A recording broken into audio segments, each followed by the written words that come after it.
Hey there, welcome back. Thanks for joining me. Oh, happy Sunday. Thank you so much for hanging out and waiting for me. I know I am so late for our coffee chat. It is literally the sun is going down instead of coming up, so I'm so sorry. Thank you for waiting. It's been a crazy week, but I have so much that I want to tell you about. So much that, it's been surreal. It's weird. To recap, as you know, I have been in treatment for 5 years. For 5 years, I have every week, even in times of travel, every week I have gone to my medical facility for blood work, for some appointment, CT scan, treatment, doctor appointment, whatever it was. I have been dancing around my medical facility for 5 years. Never able to plan out more than 2 weeks in advance. One, because you had to plan around so many of these appointments. And you know, one of the most shitty things about cancer therapy that I think is universal for all of us,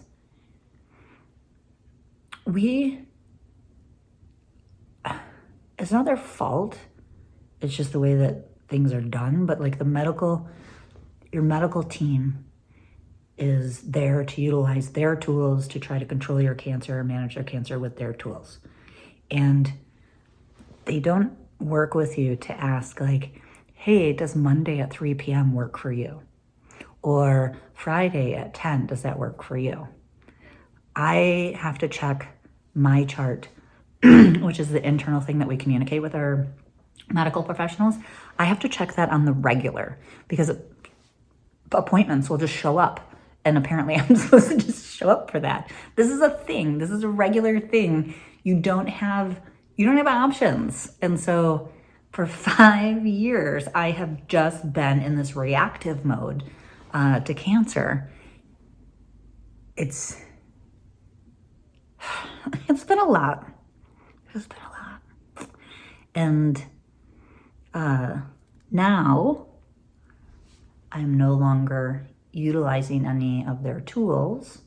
I've exhausted all the radiation. I've exhausted all the chemo. I've exhausted the surgeries. And so I don't have to be there weekly anymore. Okay.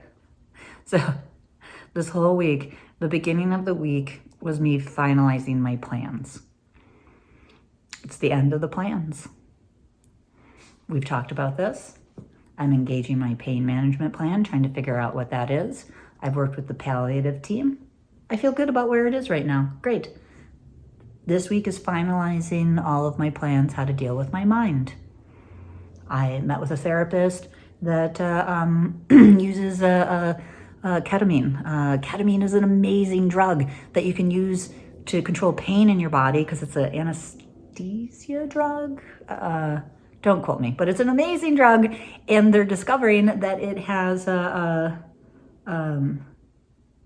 this awesome ability to be able to deal with those that are managing trauma in their brain, PTSD, things like that, right? All in one drug. Yay. I've learned everything about it, and it's there if and should I be ready. I have met with folks this week about setting up guided mushroom tours. Again, it's the last step of the plans, right? I figure out how to manage my body pain. I'm figuring out how to manage this. And it was just so weird this week because as I'm going through all of this, I'm also wrapping up, not completely, but I literally have not had a week that I haven't been at my medical facility or in the hospital. For the last 9 months, every other week, I was in the hospital for a week. It's all come to an end. It's so weird. When I left the hospital, left my doctor's appointment on Friday, they waved and said, we'll see you in a month. I'm like, what? Something so important that I'm forgetting. And Very, very important. You have to stay alive to keep up with the science, right? You hear me say that all the time. We have to stay alive to keep up with the science. At every turn in the last 5 years, colorectal cancer, there's just not a lot that comes out. We have not figured out the unlock. So, over the 5 years, I exhausted so much, but every time I came to the end, I was like, hey, what about we try this? What about we try this? Well, there's a drug. Don't get too excited. It is absolutely a drug I am willing to try. There is a drug. It starts with FRU. I can't say it. I'll put it in the description so you can read about it. It's been super exciting. I've been watching this drug in trial for like 2 years. There's nothing that comes out in colorectal cancer. So we've been reading about this. It's not a drug that's designed to kill our cancer. It's not a platinum. It's just a drug. It's an inhibitor. It's designed to hold the line. But fuck, man, there's nothing else. So this drug, potentially, they're excited by it because it has minimal side effects. It's a chemo pill. You take for 21 days and then 7 days off, 21 days on, 7 days off. But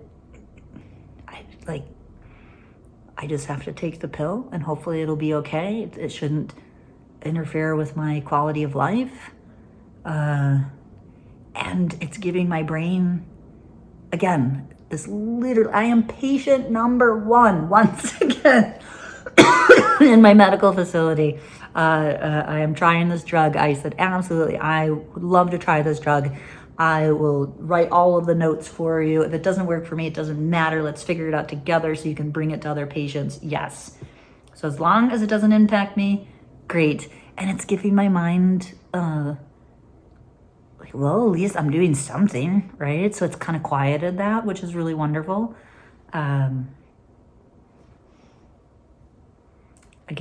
long as it doesn't interfere with the decisions that I've made about my quality of life, totally willing to try it. So I started it yesterday. We'll see. Like I said, it's an oral pill. That was what was so strange, though, in the appointments this week. I unpacked my chemo bag.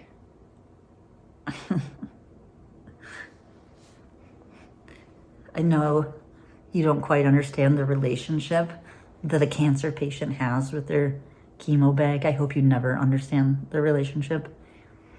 With this bag, especially over 5 years, I have tweaked the contents of this bag and what's in the bag depending on where I was at and treatment and mentally, and it's like a security blanket. It's everything, and I don't need it anymore. That's so weird. God. I remember the very first chemo I had. It was a month after diagnosis. They had taken me in for emergency surgery to take the tumor out of my colon. And then literally they had to wait 30 days to the day before they could give me chemo after the surgery. And the day that they were allowed to, they did, because I was in really rough shape. I couldn't sit up. It was nuts. I really didn't know where I was at. I wasn't afraid of the chemo center because I'd had many, many experiences being a caretaker in the chemo center. So I was very grateful for that. I wasn't afraid of the place. I wasn't afraid of what was happening. I just didn't know how I would feel, Oh, my poor wife was so scared. This is the thing, though. I couldn't sit up. I couldn't stand up. I was so weak. I was so fatigued. I was in such pain. I didn't know if I could take any medication before I went in for the chemo session, and so I didn't. And that's when I met one of my nurse angels, Rebecca. She was my intake nurse that day. Thank God. She's been the most amazing care partner and now friend to have in my sphere. She brought me in and she shot me up with morphine to control the pain. And then was explaining everything that was going to happen with the chemo. This is the thing for me. When that chemo started, I was out of it. Obviously, she shot me up with morphine. But the next day, I stood up. The chemo, for me, my chemo grabbed the cancer by the throat from the very first day. And so unlike everybody else who has a very difficult relationship with their chemo, calls their chemo poison, calls their chemo, this horrific thing that they endure. That was the day that I created the Rainbow Glitter Warrior. Partly probably because I was high on morphine, but also because I use the visualization tools to process. And that day when she hooked me up to the chemo, I envisioned this ragtag group of creatures and characters that were rainbow and glitter, and they were just marching down the hoses. I just created this whole world where they entering and marching through my blood, through the arteries until they found the cancer and fucked it up. Oh. But that was the beginning of the Rainbow Glitter Warriors. And they were invited every session for the last 5 years. They have helped me tremendously. Yeah, it's weird. It's weird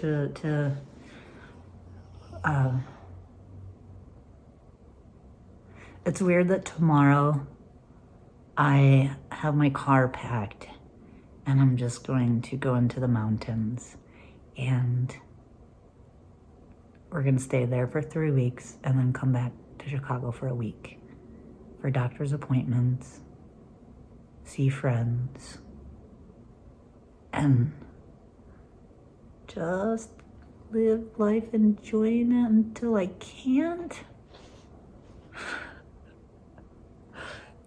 It's weird because that part makes you lose your breath, right? Because you're like, in actuality, February 29th, the day after my birthday, I have CT scans to make sure to see where I'm at. Am I in oh fuck, this has invaded my whole body already? Or it's slowly invading and I might, still be dancing this spring? I don't know.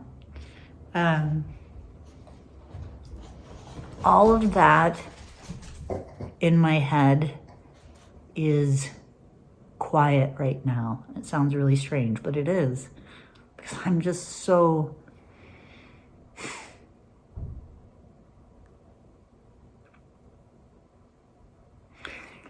There has been an assault on my body for 5 years.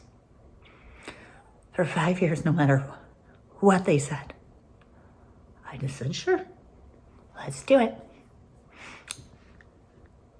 Because I knew I had to get to this point.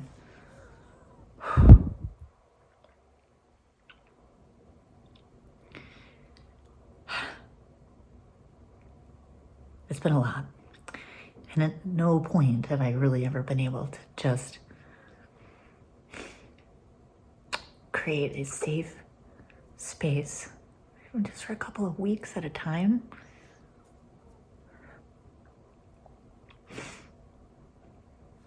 To hug my body and my mind and give it a little peace. It has been being assaulted for 5 years nonstop. And even though at this time, it might mean that my cancer is growing without abandon. It's just That could be. But for right here, right now, I know that I'm going to spend the next couple of weeks waking up without an alarm clock, making a cup of coffee to drink in bed. I'm gonna pick up a graphic novel or a book, because one thing about leaving infusion and radiation and all of this is my brain is coming back a little bit. I can't sit down and like just read for hours, but I can read a chapter or two. Yeah. So I'm gonna wake up in the morning, have coffee in bed, read for a little bit, take my dog for a walk, and then I'm gonna go to the rec center in Jackson, because everybody loves the outdoors and everybody loves being physical. They have all of these resources like their community rec center, which has this amazing aquatic center that I can go to with an Olympic-sized pool. I can do a couple laps or just float or run, whatever. Jump in the hot tub, jump in the pool, jump in the hot tub, jump in the pool. Sit in the sauna. Maybe cook some dinner. Maybe go for a walk in the woods. Maybe get high in color. I don't know. But none of it entails the hospital or doctors or an assault on my body.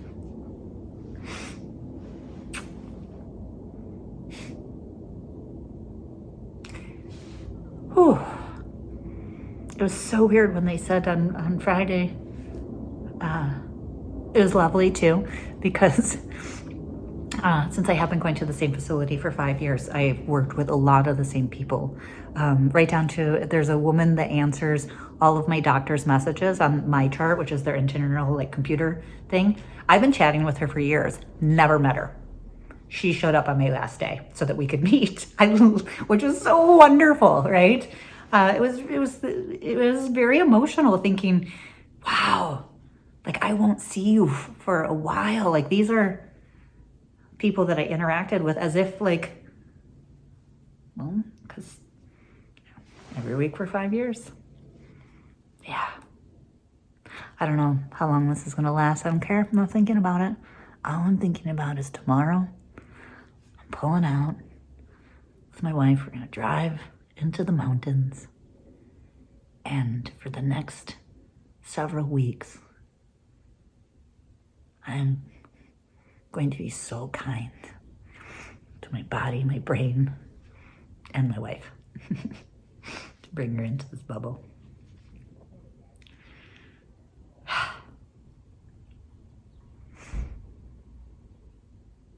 Yeah. So yeah, super strange, super weird. But for right here, right now, I can stand up, I can go for a walk, I can enjoy myself. And that's what this is about.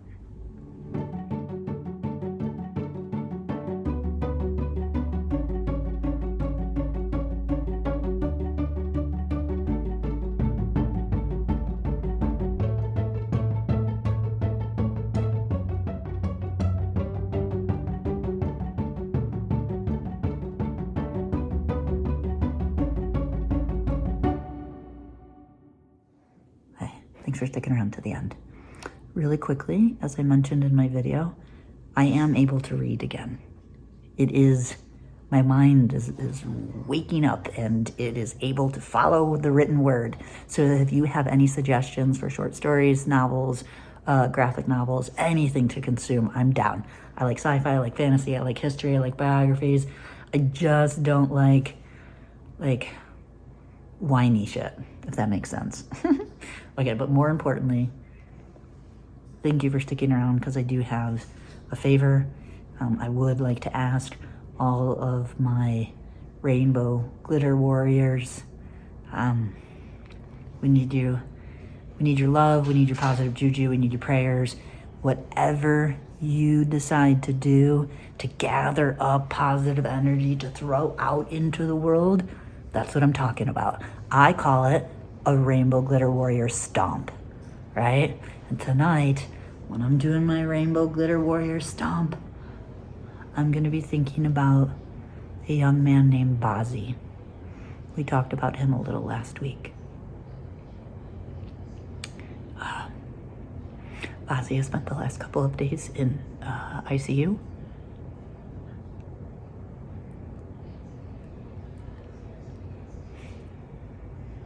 Same disease as I do.